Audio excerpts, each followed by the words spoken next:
و منزلت کی قسم،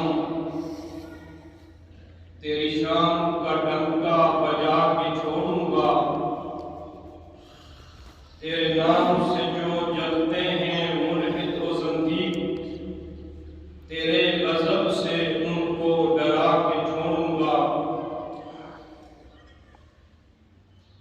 انتہائی قابل سخت احترام میرے واجب الاحترام بزرگوں، دوستوں، نوجوان ساتھیوں، عزیز طلباء، ماہ رجب المرجب کا یہ تیسرا جمعہ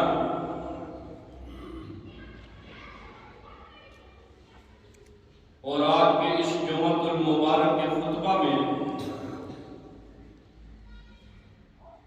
آپ حضرات کے سامنے قرآن کریم فرقان حمید کے 30ویں پارے سے چند آیات مبارکہ اور ذخیرہ احادیث میں سے امام الانبیاء حضرت محمد مصطفیٰ صلی اللہ علیہ وسلم کی ایک حدیث مبارکہ آپ کے سامنے تلاوت کرنے کی سعادت حاصل کی ہے۔ ماہ رجب المرجب کی 22 تاریخ کو امام اعظم و امام سادس امیر المومنین خلیفۃ المسلمین خلیفہ راشد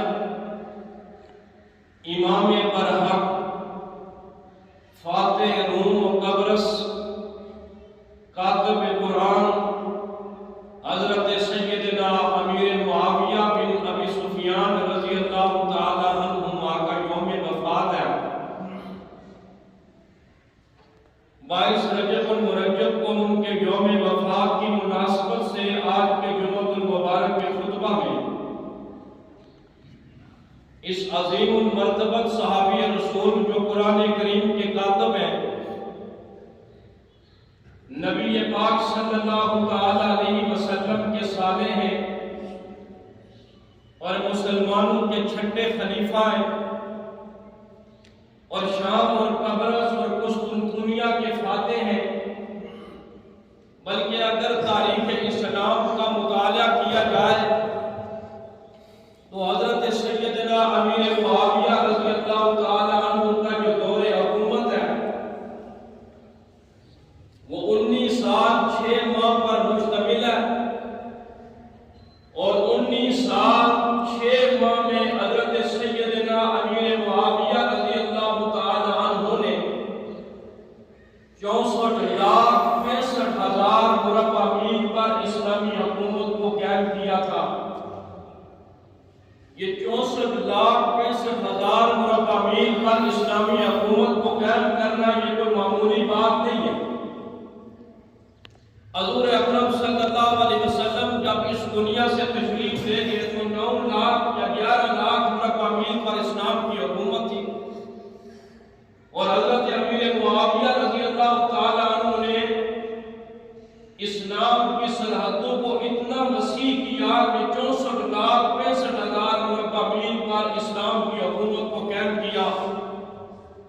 حضرت سیدنا امیر معاویہ رضی اللہ تعالی عنہ جن کی سب سے بڑی شان اور عظمت یہ ہے کہ وہ کاتب قرآن ہے۔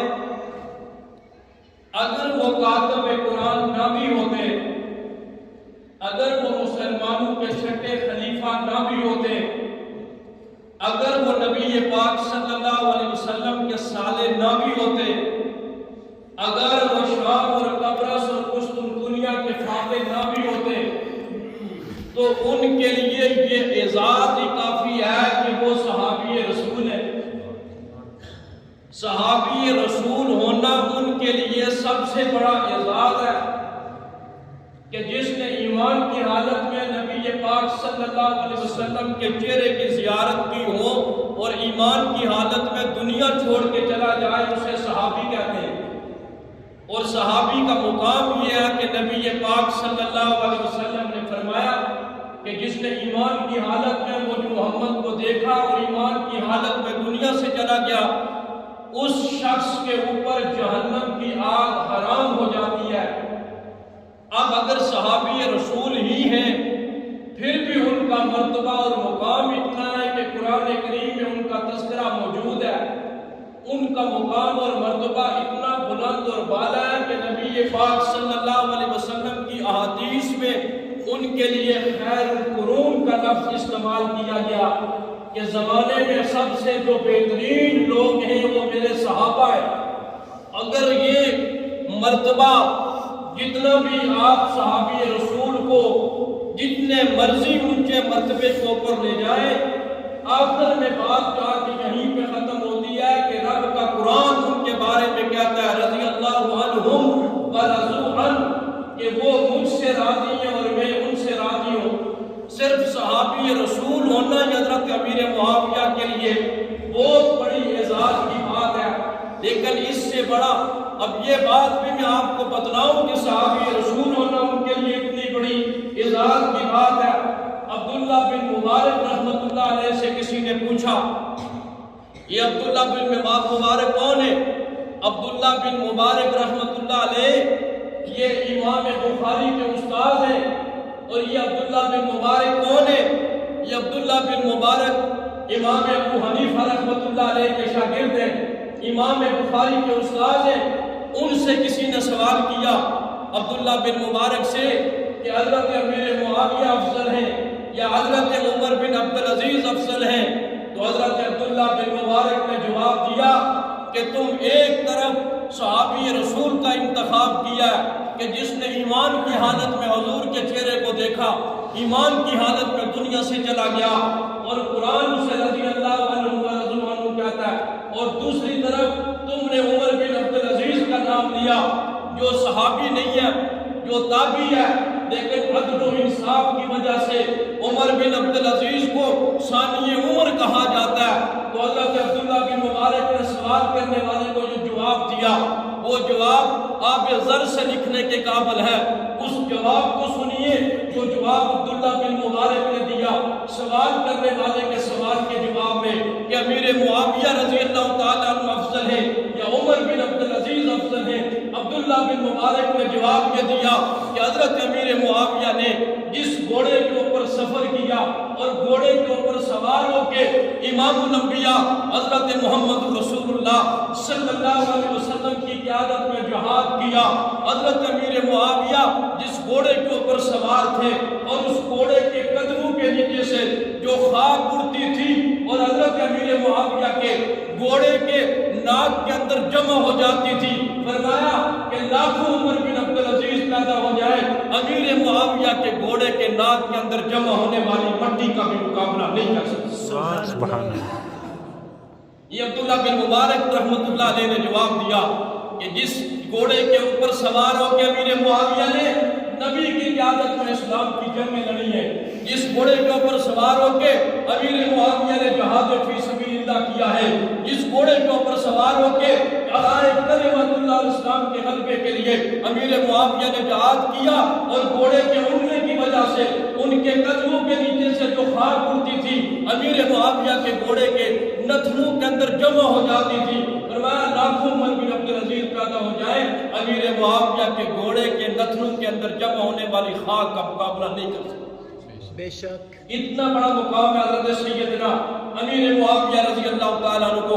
اب حضرت امیر معاویہ رضی اللہ تعالیٰ عنہ یہ صحابہ اکرام کی پوری جماعت کے بارے میں امت مسلمہ کا یہ عقیدہ ہے کہ صحابہ یہ تاریخی شخصیات نہیں ہیں، صحابہ قرآنی شخصیات ہیں۔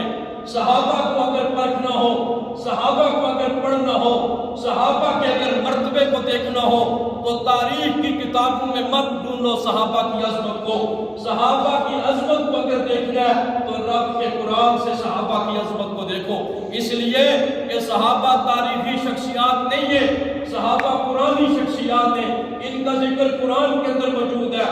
اب حضرت سیدنا امیر معاویہ رضی اللہ تعالیٰ عنہ کہ جن کی شان، جن کی منقبت، جن کی عظمت میں نے 30ویں پارے کے قرآن کریم کی 2-3 آیات مبارکہ تلاوت کی ہیں، ان آیات مبارکہ کو ذرا سنیے اور ان کو سمجھیے کہ حضرت امیر معاویہ میرے پیغمبر کی ساری جماعت میں یہ وہ صحابی ہیں جو کاتب قرآن کے نام سے مشہور تھے۔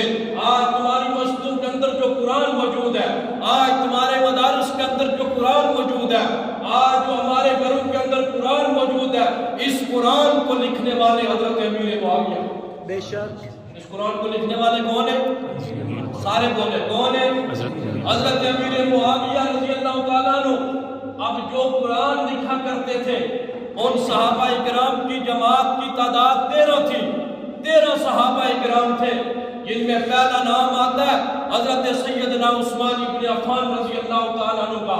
یہ قرآن کے 13 کاتبین تھے، 13 نبی کے صحابہ تھے جن کا کام یہ ہوتا تھا کہ اللہ کی وحی آسمانوں سے جبریل لے کر آتا تھا اور یہ صحابہ قرآن لکھا کرتے تھے۔ اور ان 13 صحابہ کرام میں سے چھٹا نمبر حضرت سیدنا امیر معاویہ بن ابی سفیان کا رضی اللہ عنہ۔ توجہ ہے آپ کی؟ جی جی جی جی توجہ ہے آپ سب کی؟ ان کی توجہ نہیں ہے ادھر ہاتھ کھڑا کر۔ ماشاءاللہ سب کی توجہ ہے لیکن آپ بول نہیں رہے۔ آپ اگر بولتے تو مجھے پتہ چلتا کہ آپ کی توجہ ہے اور یقین جانیے کہ آج جو ممبر کے اوپر بیٹھ کے میں آپ سے باتیں کر رہا ہوں، یہ باتیں کوئی معمولی باتیں نہیں ہیں، اور یہ وہ باتیں، یہ وہ گفتگو ہے، یہ وہ حضرت امیر معاویہ کی شان اور عظمت ہے جو کئی کتابوں کے مطالعہ کرنے کے بعد آپ حضرات کے سامنے یہ گفتگو رکھی جا رہی ہے۔ اب یہ مت سمجھے کہ میں نے میٹرک کی کسی کتاب میں حضرت امیر معاویہ کی ہسٹری پڑھی اور ممبر کے اوپر بیٹھ کے آپ کے سامنے بیان کرنا شروع کر دی۔ یہ کئی کتابوں کا عرق ہے، کئی کتابوں کا نچوڑ ہے، کئی کتابیں پڑھنے کے بعد یہ آپ کے سامنے پونے گھنٹے کی تقریر کو جمع کیا گیا ہے۔ حضرت امیر معاویہ رضی اللہ تعالیٰ عنہ قرآن کے کاتبین کی تعداد 13 اور 13 قرآن لکھنے والے صحابہ میں سے چھٹا نمبر حضرت امیر معاویہ رضی اللہ تعالیٰ عنہ کا۔ اب جن لوگوں نے اللہ کے قرآن کو لکھا ہے، جنہوں نے اللہ کے قرآن کی کتابت کی ہے، اب ان کی شان بھی اللہ قرآن کے اندر بیان کرتے ہیں۔ کسی تاریخ کی کتاب کا حوالہ نہیں دیا جا رہا ہے، کسی مسلک، کسی مولوی، کسی پیر اور کسی مصنف، کسی رائٹر کی کتاب کا حوالہ نہیں دیا جا رہا۔ یہ آپ کے سامنے حوالہ رب کے قرآن سے دیا جا رہا ہے کہ ان لوگوں کی شان قرآن کس انداز میں بیان کرتا ہے جنہوں نے اللہ کے قرآن کو لکھا ہے، جنہوں نے اللہ کی وحی کو لکھا ہے۔ قرآن کہتا ہے فی صحف مکرمہ کہ قرآن کے صحیفے یہ بڑی عزت والے صحیفے ہیں۔ قرآن کے صحیفے یہ عزت والے، اور اس کی عزت کا عالم یہ ہے ہم اس کو چھونے سے پہلے وضو کر کے آتے ہیں، اگر اس کو چھونے سے پہلے ہم غسل کر کے آتے ہیں، اس کو چھونے سے پہلے ہم اعوذ باللہ من الشیطان الرجیم پڑھتے ہیں، اس کو چھونے سے پہلے ہم بسم اللہ الرحمن الرحیم پڑھتے ہیں۔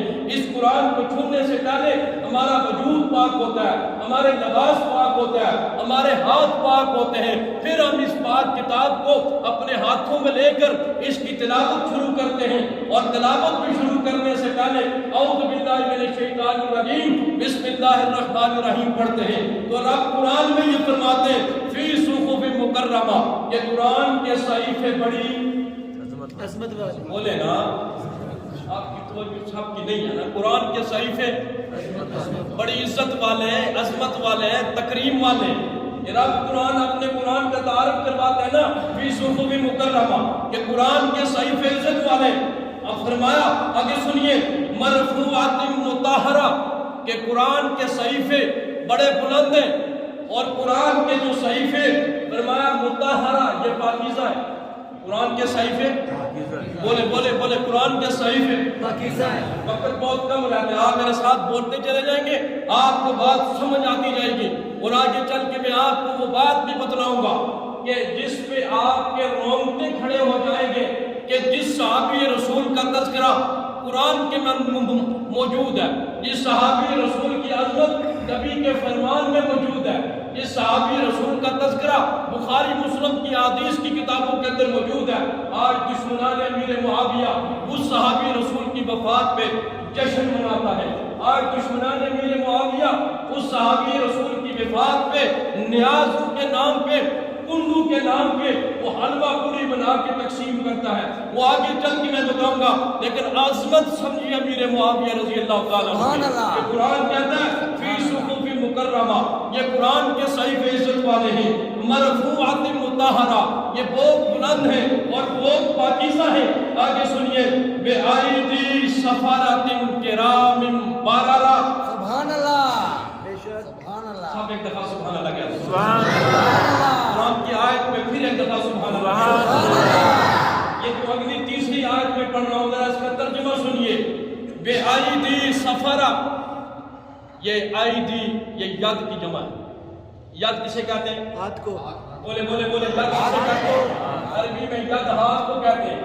اور یہاں اللہ نے فرمایا بے آئیدی سفارہ، فرمایا کہ وہ ہاتھ بھی عظمت والے ہیں۔ سبحان اللہ۔ ارے کون سے ہاتھ؟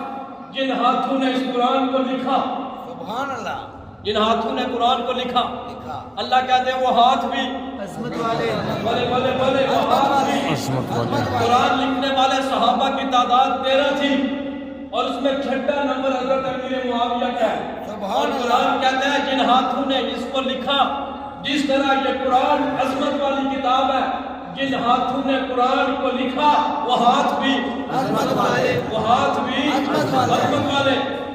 اب کوئی کہہ سکتا تھا، توجہ کرنا، اب کوئی کہہ سکتا تھا سجا صاحب، اب کوئی کہہ سکتا تھا کہ ان کے ہاتھ تو عظمت والے لیکن وہ خود عظمت والے نہیں تھے۔ سبحان اللہ۔ کوئی بدبخت یہ بات کہہ سکتا تھا کہ وہ ہاتھ تو عظمت والے تھے لیکن ان لوگوں کی نیت ٹھیک نہیں تھی، سبحان وہ اللہ۔ خود عظمت والے نہیں تھے۔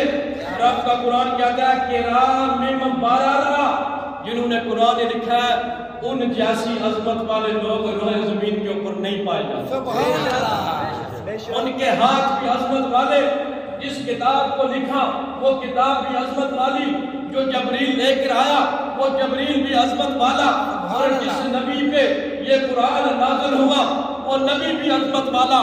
اور جن 13 لوگوں نے اس قرآن کو لکھا ان میں چھٹا نمبر امیر معاویہ کا۔ تکبیر، اللہ اکبر، نعرہ رسالت، رب کہتا ہے کہ وہ لوگ روح زمین میں سب سے زیادہ عظمت والے جنہوں نے قرآن کو لکھا۔ اب جب یہ بات میں نے کہیں اور کہیں یہ بات، تو یار لوگوں نے کہا کہ حضرت امیر معاویہ انہوں نے قرآن نہیں لکھا۔ میں نے کہا کیا لکھا؟ انہوں نے کہا کہ انہوں نے نبی کے فرمان کو لکھا۔ سبحان اللہ۔ وہ نبی کی باتیں لکھا کرتے تھے، نبی کے خط لکھا کرتے تھے، وہ نبی کے منشی تھے۔ میں نے کہا وہ پگلے، نبی کا فرمان بھی تو وہی ہوتا ہے، بے شک، نبی کا فرمان وہی نبی کا فرمان ہے۔ حکم الہی۔ اب آپ پریشان ہو گئے، نبی کا فرمان وہی ہے نا۔ قرآن کہتا ہے وَمَا يَنطِقُ عَنِ الْهَوَىٰ إِنْ هُوَ إِلَّا وَحْيٌ يُوحَىٰ۔ قرآن کہتا ہے میرا محبوب اس وقت تک نہیں بولتا جب تک مجھ اللہ کی طرف سے وحی نازل نہ ہو جائے۔ سبحان اللہ۔ یہ بھی اللہ کی وحی ہے اور نبی کا فرمان وہ بھی وحی کی ایک قسم ہے۔ قرآن کہتا ہے وَمَا يَنطِقُ عَنِ الْهَوَىٰ إِنْ هُوَ إِلَّا وَحْيٌ يُوحَىٰ، کہ اس وقت تک میرا مصطفیٰ اپنی زبان کو حرکت میں نہیں لاتا جب تک اللہ کی طرف سے وحی نہ آ جائے۔ تو میں نے کہا قرآن بھی حضرت امیر معاویہ نے لکھا، اللہ کی وحی ہے۔ نبی کا فرمان بھی امیر معاویہ نے لکھا، وحی کی ایک قسم ہے۔ نبی کی احادیث بھی امیر معاویہ نے لکھی، اور میرے پیغمبر نے اپنی زندگی میں 165 خطوط لکھے غیر مسلم بادشاہوں کو۔ سبحان اللہ۔ کتنے خطوط لکھے؟ 165۔ سارے بولے کتنے خطوط لکھے؟ 165 خطوط لکھے۔ حضور علیہ السلام نے اپنی پوری زندگی میں 165 خطوط لکھے غیر مسلم بادشاہوں کو، اور انہیں اسلام کی دعوت دی، اور ان میں سے 133 خط حضرت امیر معاویہ کے ہاتھوں سے لکھے۔ سبحان اللہ۔ کتنے خط؟ 165 بولے 165 کل خطوط تھے جو حضور نے غیر مسلم بادشاہوں کو لکھے، اور ان میں سے 133 خط ایسے جو حضرت امیر معاویہ کے ہاتھوں سے لکھے۔ اور حضرت امیر معاویہ رضی اللہ تعالیٰ عنہ میرے مصطفیٰ کے پرسنل سیکرٹری تھے، اور پرسنل سیکرٹری تھے 3 سال۔ حضرت امیر معاویہ حضور اکرم صلی اللہ علیہ وسلم کے پبلک سیکریٹریٹ کے انچارج رہے، میرے مصطفیٰ کے منشی رہے، میرے مصطفیٰ کی حدیثیں لکھا کرتے تھے، میرے مصطفیٰ کے فرمان لکھا کرتے تھے، میرے مصطفیٰ کی آنے والی کئی کو لکھا کرتے تھے، میرے مصطفیٰ غیر مسلموں کو بھی خطوط لکھا کرتے تھے، وہ امیر معاویہ کے ہاتھوں سے تھے۔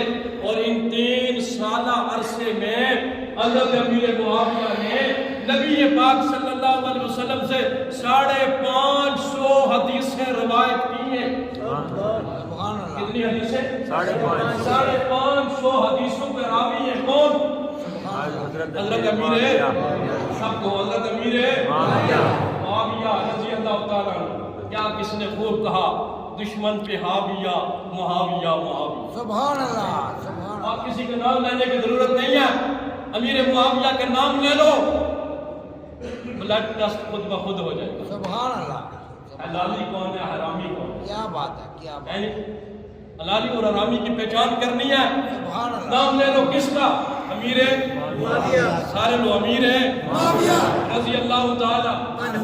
3 سال حضور صلی اللہ علیہ وسلم کے منشی رہے، پرسنل سیکٹری رہے، اور 3 سالہ عرصے میں 550 حدیثیں روایت کی حضرت امیر معاویہ رضی اللہ تعالیٰ عنہ۔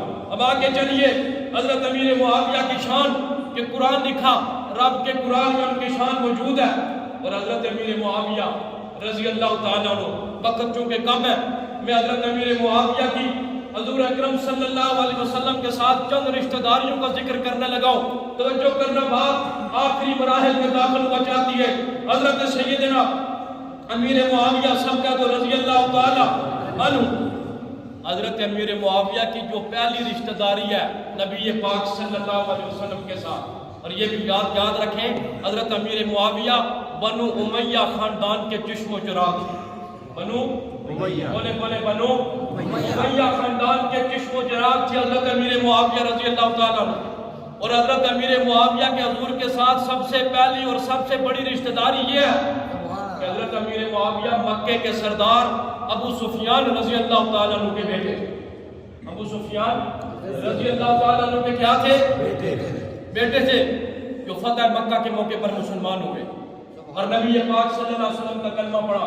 مکہ کے سب سے بڑے سردار، ان کا نام ابو سفیان ہے، ان کے بیٹے حضرت امیر معاویہ رضی اللہ تعالیٰ عنہ اور بنو امیہ خاندان کے چشم و چراغ ہیں۔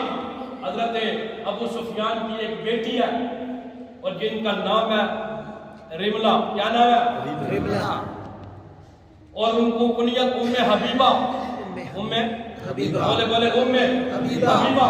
یہ ابو سفیان کی بیٹی ہے۔ حضرت امیر معاویہ کی بہن ہے، بولے سب بولے بہن ہے، بولے حضرت امیر معاویہ کی بہن ہے۔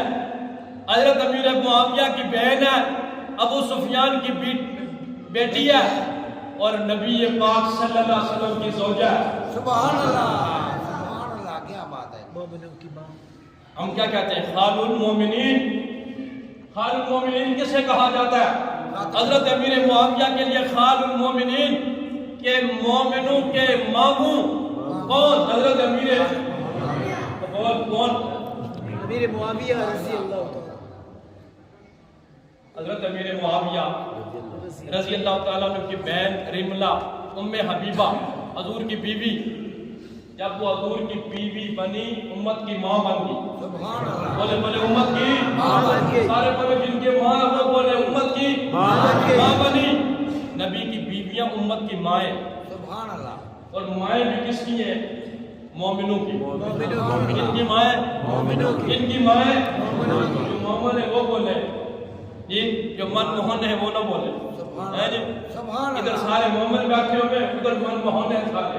ہے جی، حضرت حبیبہ حضور کی بیوی ہے، حضرت امیر معاویہ کی بہن ہے، ابو سفیان کی بیٹی ہے، امت کے مومنوں کی ماں ہے۔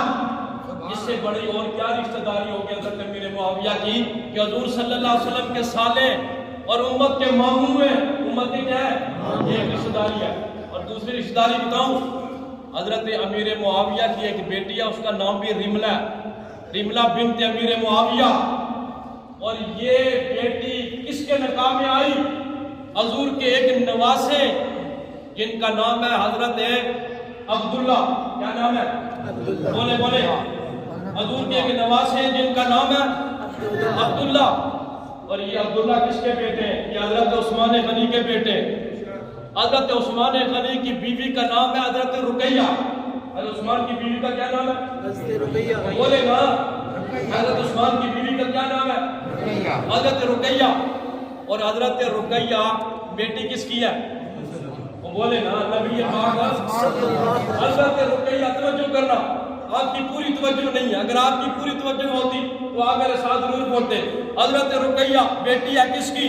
نبی پاک صلی اللہ علیہ وسلم کی. حضرت رقیہ بیوی ہے کس کی؟ حضرت عثمان غنی رضی اللہ تعالیٰ عنہ. اور حضرت عثمان غنی کا جو بچہ پیدا ہوا نا حضرت رقیہ کے بطن سے، اس کا نام ہے عبداللہ. سبحان اللہ. اور حضرت امیر معاویہ کی لڑکی ہے، اس کا نام ہے ریملہ بنت امیر معاویہ. تو حضرت امیر معاویہ نے اپنی بیٹی کا رشتہ دیا کسے؟ حضرت عثمان غنی کے بیٹے کو دیا، حضور کے نواسے کو دیا. یہ دوسری رشتہ داری ہے کہ حضور کے نواسے کے گھر حضرت امیر معاویہ کی بیٹی ہے. اب تیسری رشتہ داری اگر آپ کی توجہ ہو تو وہ بڑی مشکل ہے. تیسری رشتہ داری یہ ہے، ذرا توجہ کرنا، حضور صلی اللہ علیہ وسلم اور حضرت امیر معاویہ ہم زلف ہیں. کیا ہے؟ ہم زلف. بولو نا، ہم جسے ہم کہتے ہیں سانڈو. سانڈو ہے نہیں. حضور صلی اللہ علیہ وسلم اور حضرت امیر معاویہ ہم زلف ہیں. یہ تیسری رشتہ داری ہے. یہ حضرت اسماء بنت امیس، یہ 8 بہنیں تھیں. کتنی بہنیں تھیں؟ اور ان میں سے یہ 5 بہنیں بڑے بڑے صحابہ کے گھروں میں تھیں، ان کے نکاح میں تھیں. حضرت اسماء کا پہلا نکاح ہوا، تو جو کر رہا شاہ صاحب، حضرت اسماء بنت امیس کا پہلا نکاح ہوا حضرت جعفر طیار کے ساتھ. حضرت جعفر طیار حضرت علی کے بھائی ہیں. جب حضرت جعفر طیار کے ساتھ نکاح ہوا حضرت اسماء بنت امیس کا، تو حضرت جعفر طیار کے 2 بیٹے ہوئے. ایک کا نام محمد بن جعفر ہے، ایک کا نام عبداللہ بن جعفر ہے. اور جب حضرت جعفر طیار جنگ موتا میں شہید ہو گئے تو حضرت اسماء بنت امیس کا نکاح حضرت علی نے حضرت ابو بکر کے ساتھ کر دیا. سبحان اللہ. حضرت علی کی بابی ہے نا، حضرت علی کی بابی جب بیوہ ہوئی تو بیوہ بابی کا نکاح حضرت علی نے حضرت ابو بکر کے ساتھ کر دیا. جب حضرت اسماء بنت امیس کا نکاح حضرت ابو بکر سے ہوا، حضرت ابو بکر کے بھی 2 بیٹے پیدا ہوئے. ایک کا نام محمد بن ابی بکر تھا اور ایک بیٹی پیدا ہوئی جس کا نام ام کلثوم بنت ابو بکر تھا. اور جب حضرت ابو بکر صدیق رضی اللہ تعالیٰ عنہ کا انتقال ہوا تو حضرت علی نے حضرت ابو بکر کی اس بیوی اسماء بنت امیس کے ساتھ خود نکاح کر لیا. خاوند فوت ہوتا ہے نا، بیوی عدت پوری کر کے دوسری جگہ شادی کر لیتی ہے. دوسرا خاوند فوت ہو جائے، عورت اپنی عدت پوری کر کے وہ تیسری جگہ شادی کر لیتی ہے. اور لڑکی ایک ہے، اس کا نام اسماء بنت امیس ہے. پہلے خاوند کا نام جعفر طیار ہے، وہ جنگ موتا میں شہید ہوئے. حضرت علی نے ان کا نکاح ابو بکر کے ساتھ کیا. حضرت ابو بکر فوت ہوئے، اسماء بنت امیس کا نکاح خود حضرت علی رضی اللہ تعالیٰ عنہ کے ساتھ ہوا. حضرت علی کے بھی 2 لڑکے پیدا ہوئے، ایک کا نام زید بن علی ہے، ایک کا نام یحییٰ بن علی ہے. اب اسی اسماء بنت امیس کی ایک دوسری بہن ہے جس کا نام سلمہ بنت امیس ہے. کیا نام ہے؟ سلمہ بنت امیس ہے. سلمہ بنت امیس یہ حضرت امیر حمزہ کی بیوی ہے.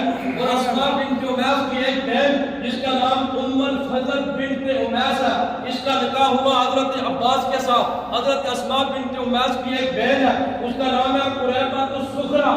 قریبۃ الصغریٰ کا نکاح ہوا حضرت امیر معاویہ کے ساتھ. اسماء بنت امیس کی ایک بہن ہے، اس کا نام ہے میمونہ بنت حارث. اور میمونہ بنت حارث کا نکاح ہوا جناب رسول اللہ صلی اللہ علیہ وسلم کے ساتھ. تو دیکھیے اسماء بنت امیس، سلمہ بنت امیس، ام الفضل بنت امیس، قریبۃ الصغریٰ بنت امیس، میمونہ بنت حارث، یہ 5 بہنیں بڑے بڑے صحابہ کے گھروں میں ہیں.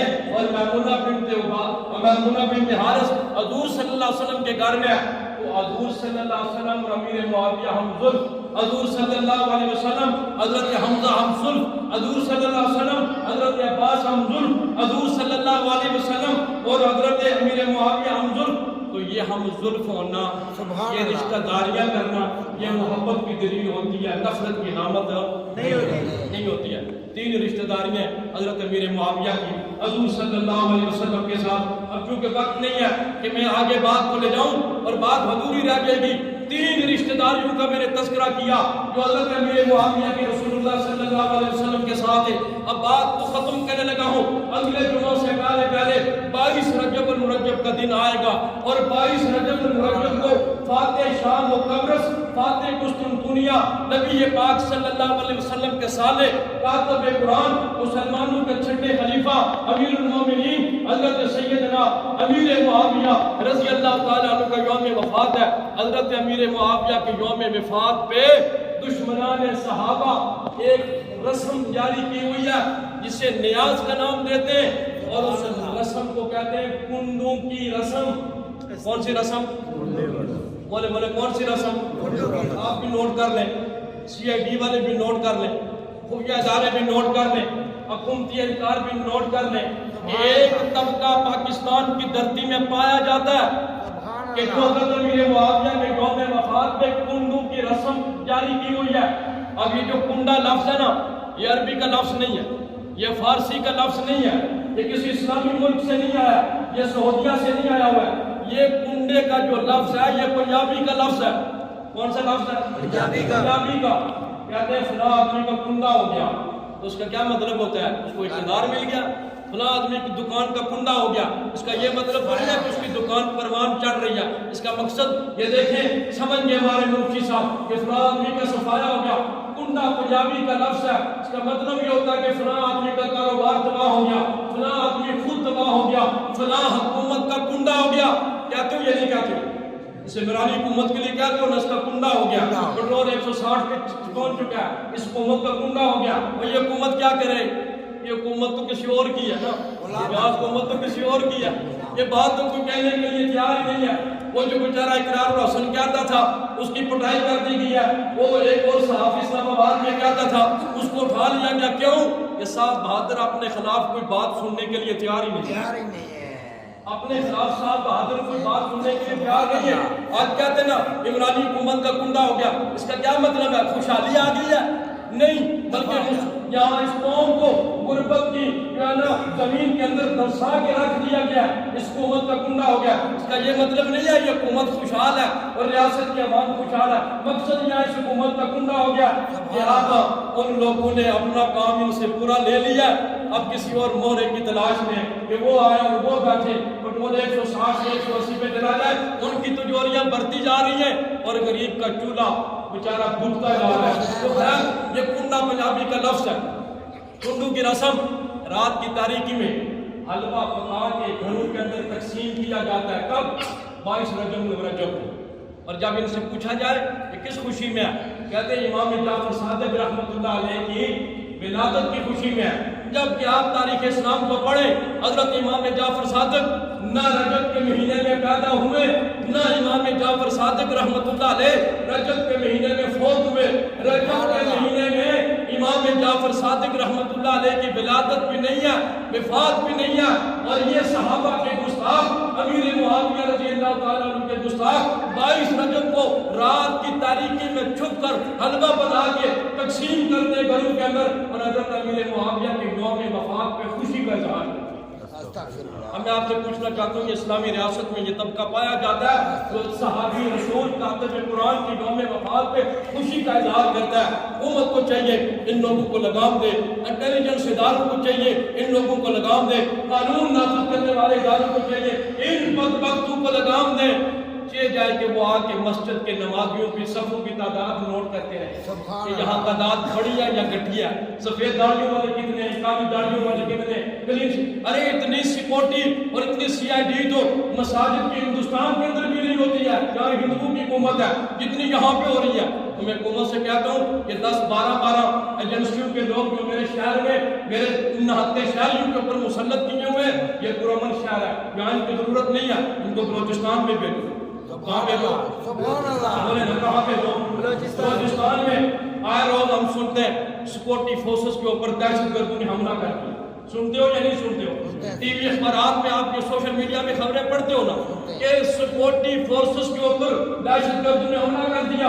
اور میرے گزشتہ سے پیوستہ جمعہ بس سوچ کے ان نوجوانوں کے لیے دعائیں مغفرت کیا جو بلوچستان میں شہید ہوئے، ان کے اوپر دہشت گردوں نے حملہ کیا۔ تو میرا سوال ہے، یہاں مختلف قسم کی 1 درجن سے زیادہ ایجنسیز میرے شہر کے اندر گھوم رہی ہیں، ان کا یہاں کیا کام ہے؟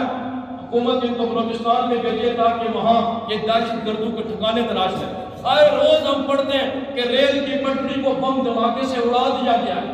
آئے روز ہم پڑھتے ہیں نوشکی میں اور بلوچستان میں اور گوٹکی میں اور پتہ نہیں کہاں کہاں کیا ہوا جی، ریل کو بم دھماکے سے تباہ کر دیا گیا اور ریل کے 10 ڈبے تباہ ہو گئے۔ ہوتا ہے یا نہیں ہوتا ہے؟ یہ بلوچستان کے اندر اسرائیل کے دہشت گرد موجود ہیں، ہندوستان کے دہشت گرد موجود ہیں، اس کی سرزمین کے اوپر ایران کے دہشت گرد موجود ہیں، اور یہاں ایجنسیاں آ کے ہماری مسجدوں کی نگرانی کر رہی ہیں کہ نمازی کم ہو رہے ہیں یا بڑھ رہے ہیں، یہ ہو رہا ہے یا وہ ہو رہا ہے۔ حکومت سے میرا مطالبہ ہے ان کو پر تنہا آرام نہ کرو، ان کو وہاں بھیجو جہاں ان کی ضرورت ہے، جہاں اس وقت دہشت گردی ہو رہی ہے، اور وہاں سکیورٹی اداروں کے اوپر بے در پہ حملے ہو رہے ہیں، اور وہاں ہر شخص کی جان غیر محفوظ ہے۔ ان کو وہاں بھی بھیجا جائے تاکہ ان کی تنخواہ بھی حلال ہو۔ یہاں آ کے روزانہ مسجد کی مانیٹرنگ کی جاتی ہے، مدرسے کو چیک کیا جاتا ہے، نمازیوں کو دیکھا جاتا ہے۔ ارے یہاں سے تمہیں کیا ملے گا؟ اتنی CID اگر تم نے دہشت گردوں کی ہوتی، یہ ملک امن و سلامتی کا گہوارہ بن جاتا۔ اتنی سکیورٹی اگر تم نے قاتلوں کی ہوتی، ہمارے اس ملک کے معصوم بچے اور بچوں کا قتل عام نہ ہوتا۔ اتنی سکیورٹی اگر تم نے جو ہے نا سمگلروں کی رکھی ہوتی، آج ہمارے ملک میں ہر بچے کے ہاتھ میں اسلحہ نہ ہوتا۔ اتنی سکیورٹی اگر آپ نے منشیات فروشوں کے لیے رکھی ہوتی، آج ہماری نوجوان نسل کے منہ کے ساتھ 400 پاؤڈر نہ لگا ہوتا۔ اتنی مانیٹرنگ آپ مساجد کی کر رہے ہیں اور مدارس کی کر رہے ہیں، کیونکہ یہ اسلامی ریاست ہے نا۔ ہندوستان میں بھی اتنی مساجد کی سکیورٹی اور CID نہیں ہو رہی ہے جتنی یہاں ہو رہی ہے۔ کیوں ہو رہی ہے؟ میرا یہ سوال ہے ارباب حکومت سے، کیوں ہو رہی ہے؟ آپ ہم کو کس نظریے سے دیکھ رہے ہیں؟ ہمیں کس زاویے سے دیکھ رہے ہیں؟ ایک محب وطن شہری ہونے کے حیثیت سے میرا مطالبہ ان ایجنسی کو وہاں پہ جو جہاں پہ حالات خراب ہیں تاکہ وہاں جا کے یہ حالات کو کنٹرول کریں۔ جہاں آئے روز دہشت گردی ہو رہی ہے یہ وہاں جائیں، جہاں آئے روز سکیورٹی فورسز کے اوپر حملے ہو رہے ہیں، ہمارے نوجوان شہید ہو رہے ہیں، یہ وہاں پہ جائیں اور جا کے دیکھیں کہ اسرائیل، ہندوستان اور ایران کے دہشت گرد اور ان کے جنگ ان سرزمین کے اوپر بیٹھ کے پاکستان کو ٹکڑے ٹکڑے کرنے کی سازش کر رہے ہیں، پاکستان کو غیر مستحکم کر رہے ہیں، پاکستان کے اندر جو دشمن قوتیں بدامنی پھیلا رہے ہیں۔ ان ایجنسیز کا یہ کام ہے کہ وہاں جا کے ان لوگوں کو تلاش کریں تاکہ وہاں امن و سلامتی پیدا ہو۔ خدا کے لیے ہمارے نمازیوں کی جاسوسیوں کو، ہمارے نمازیوں کے داڑھیوں کے سفید بال گننے کی کوشش نہ کریں۔ ہم کل بھی یہ شہر پرامن تھا، آج بھی یہ شہر پرامن ہے، اور آنے والے کل کو بھی یہ شہر پرامن رہے گا۔ اللہ ہم کو عمل پیرا ہونے کی توفیق عطا فرمائے۔ وآخر دعوانا الحمدللہ رب العالمین۔